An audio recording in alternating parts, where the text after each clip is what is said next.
to this. If Shedeur had no real shot, it's his fault, no one else's. And people need to accept that. You, me, and Jason Lloyd are never going to be able to convince people that it's not Jimmy who wants Deshaun Watson to start, are we? It's never going to happen. No, people have made up their mind. Okay. I'm just making sure. I mean, you agree with me on the whole, like, we're trying to sell a stadium here in PSLs, and they're not going to want to play a guy that people called in yesterday and said they're going to drive and spend their money and park and go through all the rigmarole to go to the stadium to boo him in the third quarter. Yeah, that's what ownership wants. They can't. Right. There it is. The argument is no longer just about how Shedeur Sanders is playing. It is about whether Cleveland has actually given him a fair chance to prove what he is. But here's the thing. We just get video clips. He looks good on the clips. Do you know who the Browns starting quarterback, Jared? Do you know who it is today? I personally will say I don't know who it's going to be. I think I have a vibe of who I think will go out there, but I don't have any saying like that. No, I'm not going to say who I feel is the best, nothing like that. But I have a personal feeling who I think will be the best. But either way, no matter who we go, I feel confident in them. And that answer from Jared Verse is more interesting than it sounds. He does not name the quarterback he believes will start. He does not publicly crown anybody the best, but he says he has a personal feeling about where this thing is headed and that he would feel confident with whoever Cleveland puts out there. That is exactly what a teammate is supposed to say, but notice what he does not say. He does not dismiss Shedeur. He does not describe this as some obvious hierarchy where one quarterback has already separated from everybody else. So if the outside narrative is that Shedeur is barely hanging on to the competition, the people inside that locker room are at least being much more careful about framing it that way. And keep that difference in mind, because later we get to the part that makes this entire debate messy. 2 touchdown plays connected to Shedeur were apparently absent from a quarterback tracker being discussed online. That does not prove sabotage, but it absolutely changes the conversation about what people think they are measuring. Listen. Shedeur, you've had a full off season without having to worry about pro days or combine or the draft, just work and prep for year 2. With the spring, the summer, and a preseason game in the books, how you feeling? I feel really good. I'm excited about everything, excited about the team, excited about overall us players banding together a little more, spending this time together, so I'm excited. You had 3 drives in the first preseason game in Chicago. What are you taking from those reps as you prepare for this start this week against the Bills in the preseason? Just certain mental notes I need to take in the next game, obviously, and apply them, play more of a cleaner game, I would say. Listen to Shedeur himself there. No conspiracy language, no complaint about where he sits on the depth chart, no public demand for first-team reps. He talks about cleaning up his game, making mental corrections, staying consistent from drive to drive, and applying what he learned in the next preseason appearance. That matters because there are really 2 Shedeur Sanders stories happening at the same time. One is the football story, where a young quarterback is trying to prove he can operate an NFL offense consistently. The other is the argument around him, where every rep, every depth chart decision, and every piece of practice information immediately becomes evidence for one side or the other. And those stories cannot be evaluated the same way. If Shedeur misses a read, holds the football too long, or turns in a bad series, that belongs in the football evaluation.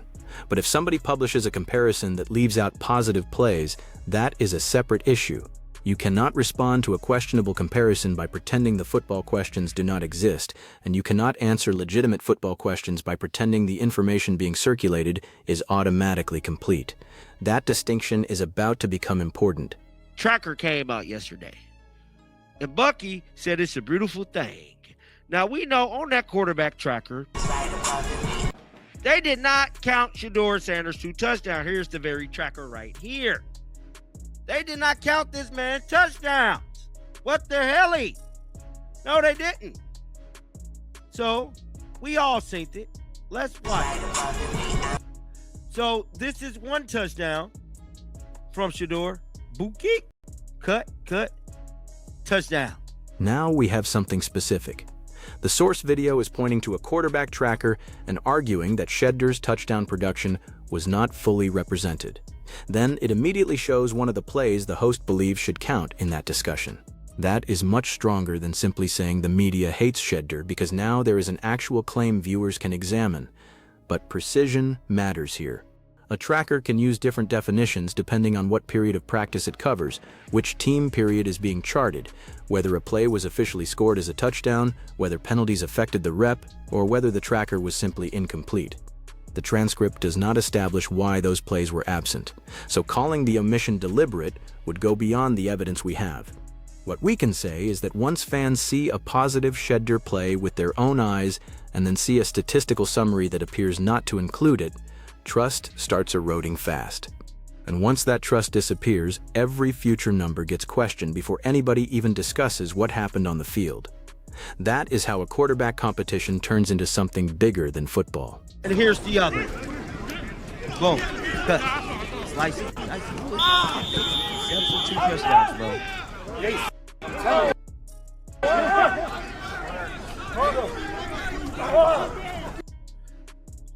I just think it's pretty interesting that Deion Sanders Jr. took it upon himself to let the world know we're playing with my brother, man.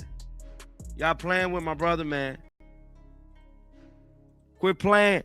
And now you understand why Deion Sanders Jr. reacted. He is not acting like a neutral analyst because he is not one. That is his brother. If he believes Shedeur made 2 scoring plays and then watches those plays disappear from a comparison being passed around publicly, of course he is going to push back. His reaction does not independently establish what the official practice accounting should have been, but it does expose the pressure point around this entire situation. People following Shedeur do not simply want him handed the job. A large part of this audience wants to know whether the evaluation itself is being presented consistently. That is a much more serious question, because there is nothing unfair about saying a quarterback has to earn his position. Every rookie or young quarterback should.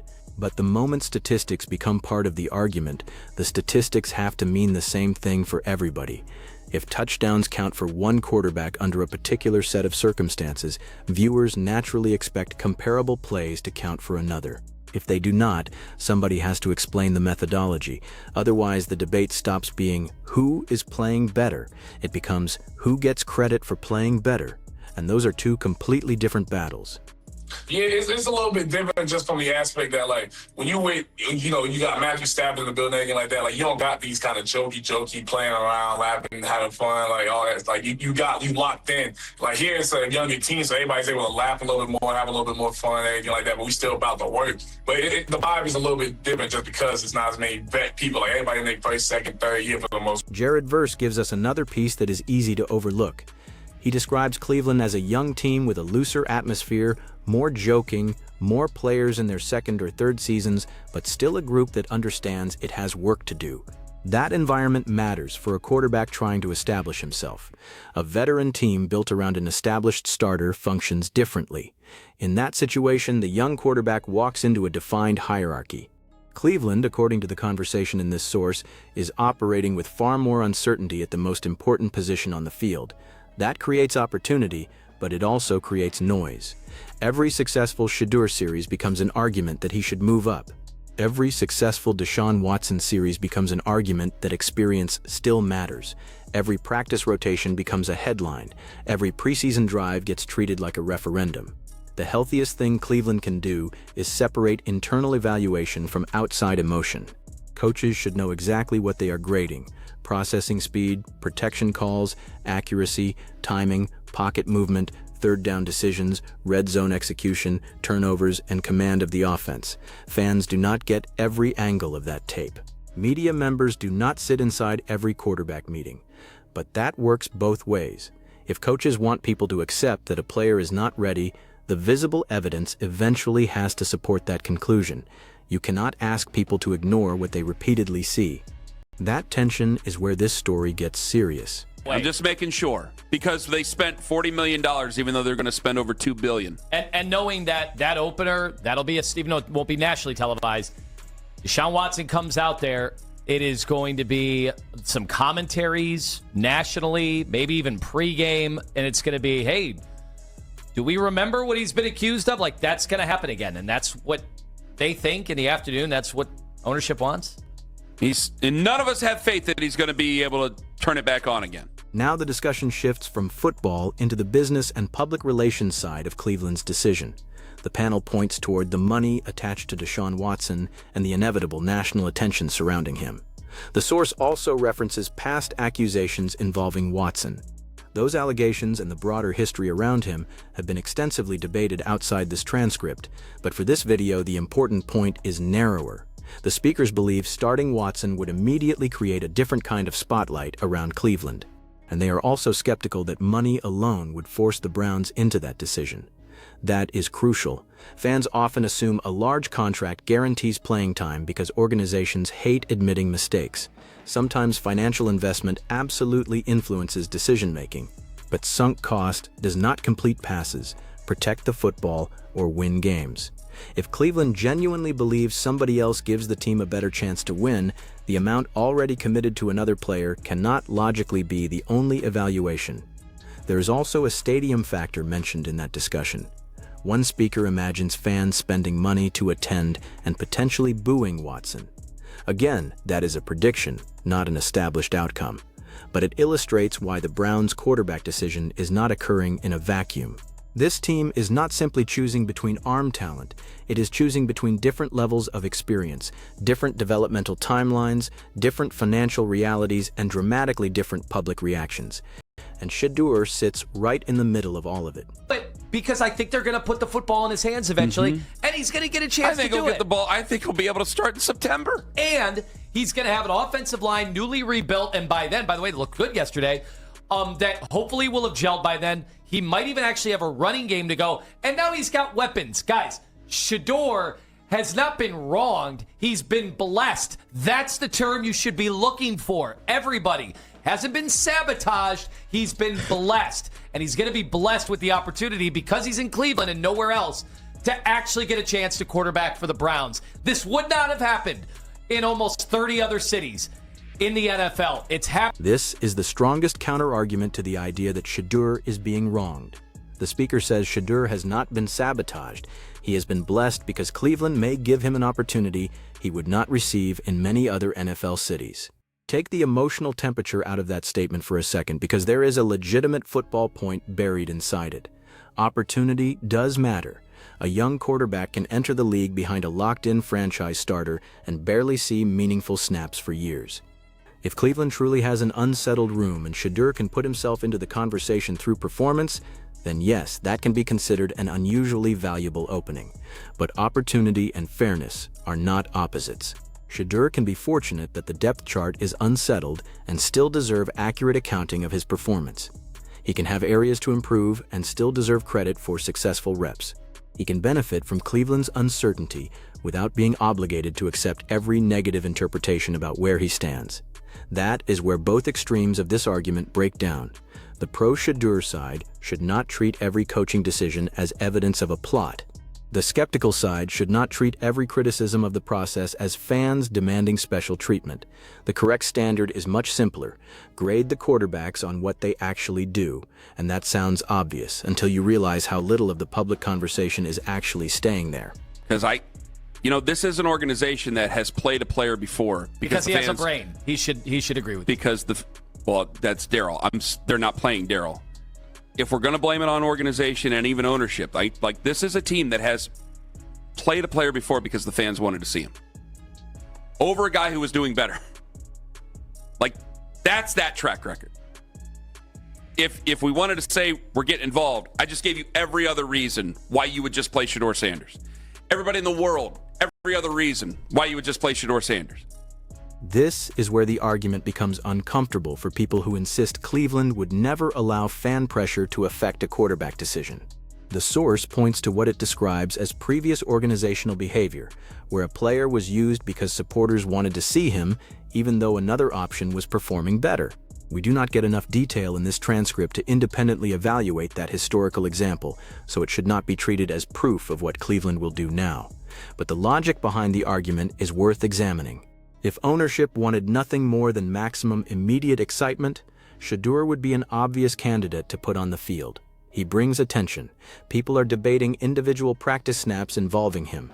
His family members can respond to a quarterback tracker, and suddenly thousands of people are dissecting how touchdowns were counted. That is unusual gravity for a quarterback still trying to establish his NFL position. which means the simplistic idea that Cleveland is intentionally suppressing Shedeur because it does not want the attention has a problem. The attention is valuable. If he plays well, the story gets enormous. Ticket interest rises, television discussion grows. Every highlight travels. The Browns become one of the most discussed teams in football. So if Cleveland does not start him, there has to be another possibility considered seriously. Maybe the coaches believe somebody else is currently more prepared for the job. That possibility cannot simply be shouted down. But neither can it be assumed. The evidence has to come next. It can't just be because of $40 million this year. That's nothing to them. If he's not ready, he's not ready. And we need to accept the reality of that if he's... That sentence is the cleanest version of the skeptical case. If he is not ready, he is not ready. Fine. Then define ready. Because this is where vague quarterback debates become impossible to resolve. Does ready mean knowing every protection adjustment? Does it mean consistently reaching the second and third read? Does it mean avoiding turnover-worthy plays? Does it mean operating against the first-team defense? Does it mean commanding the huddle better than every quarterback above him? Does it mean winning preseason games? Different people quietly choose different definitions and then argue as if they are discussing the same standard. That is why the next meaningful evaluation has to go beyond a box score. Watch who Shedeur plays with. Watch who he plays against. Watch the down and distance. Watch whether coaches give him normal passing concepts or repeatedly put him into obvious situations. Watch what happens when the first read is covered. Watch whether pressure is created by the line or by the quarterback holding the ball. Watch whether a touchdown comes against a busted coverage or after a legitimate progression. And apply those exact same questions to every quarterback in the competition. That last part is everything. A fair competition does not mean identical statistics. It means identical scrutiny. Quarterback battle, which I don't even think it's a battle at all. Y'all already know. To me, if Deshaun Watson don't become the starter, should nobody be surprised, bro. They giving him ample chances to battle it out with Shedeur. The host clearly has his own position. He says he would not be surprised if Deshaun Watson became the starter and argues that Watson is being given opportunities to compete.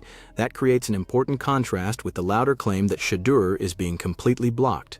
From the material we actually have here, the safest conclusion is that there is a quarterback evaluation happening, but the public interpretation of that evaluation is deeply contested. That difference matters because words like sabotage require evidence of intent. An omitted touchdown on a tracker is evidence that the tracker may be incomplete or may be using criteria that were not obvious to viewers. It is not automatically evidence that somebody intentionally targeted Shedeur. A particular practice rotation can limit opportunity without proving why that rotation was chosen. A coach favoring experience can be questioned without becoming a conspiracy. This is where fans should demand clarity instead of inventing certainty. If Shedeur is genuinely behind, Cleveland should eventually have enough football evidence to make that understandable. If he continues stacking productive reps while remaining buried, then the questions become stronger on their own. You do not need to manufacture the controversy. The tape will either create it or kill it. I got a theory coming out tomorrow that's going to break the damn internet. I received some information that is groundbreaking. I have to see the game, how the play calling is, and yeah, shit's about to get real in Cleveland. And now we reach the claim the host saves for the end. He says he has received information that he considers groundbreaking and wants to watch the next game's play calling before revealing his theory. That information is unverified in this transcript. We are not told the source, the documents, or the substance of the theory, so there is nothing responsible to present as fact yet. But the part about play calling gives us a real framework for what viewers should watch. Quarterback evaluations are not just about the result of a play. Context determines difficulty. Suppose one quarterback gets heavy protection, play action, defined reads, and favorable personnel, while another repeatedly sees long yardage situations, reserve linemen, and obvious passing downs. Raw completion percentage might tell you something, but it would not tell you everything. On the other hand, if Shedeur receives clean pockets, favorable concepts, and quality opportunities, and still fails to process efficiently, then the argument that coaches are holding him back becomes much harder to sustain. That is why the next game can answer more than another argument on television. Forget the slogans for a moment. Track the actual opportunities. How early does Shedeur enter? Which offensive line is protecting him? Which receivers are on the field? What personnel does the defense have available? Are his concepts designed to attack downfield, or are they mostly quick throws? What happens on third down? What happens in the red zone? Does he control protections? Does he change plays when the look demands it? Does the coaching staff trust him after a mistake, or immediately tighten the offense? Those details will reveal far more than somebody saying he has been blessed or somebody else saying he has been wronged. And now we can finally answer the central question this entire story has been circling. Has the material here proven that Cleveland is sabotaging Shedeur Sanders? No.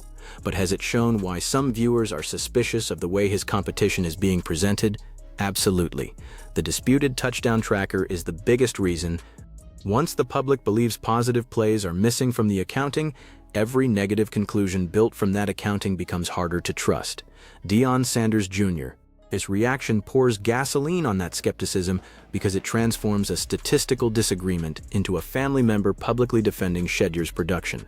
Then Jared Verse adds another layer. A new teammate who is actually inside the Cleveland building will not reveal his preferred quarterback, but he also refuses to frame the decision as obvious. That tells you there is still enough uncertainty around the room for players to remain diplomatic. Shedeur's own comments matter too. He is not publicly acting like somebody fighting an organization. He talks like a quarterback focused on improvement, cleaner football, better consistency, mental corrections. Those are exactly the areas that should determine whether his role grows. And that is why the next phase becomes much harder for everybody involved. If Shedeur struggles, the people convinced he has already earned the job will have to acknowledge it. If he plays well and keeps showing command, accuracy, and scoring production, the people insisting he simply is not ready will need something more convincing than a vague declaration. The Browns do not owe Shedeur the starting job. They owe themselves the best evaluation possible. Those are not the same thing.